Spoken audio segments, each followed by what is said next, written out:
What's up guys? In today's tutorial, I want to show you how to fix can't hear calls unless speakerphone is on iPhone. Keep up until the end to not miss any information. So first, you can adjust your volume by clicking on the volume button.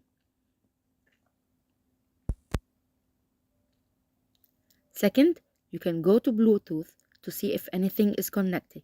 And if it is, turn it off.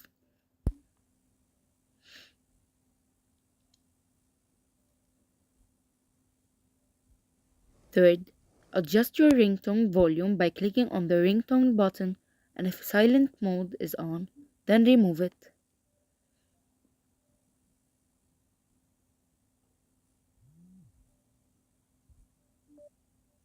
Lastly, you can try to turn off noise cancellation by going to settings and entering accessibility.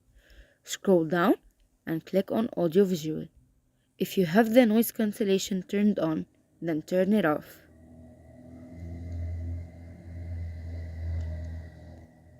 And that's all.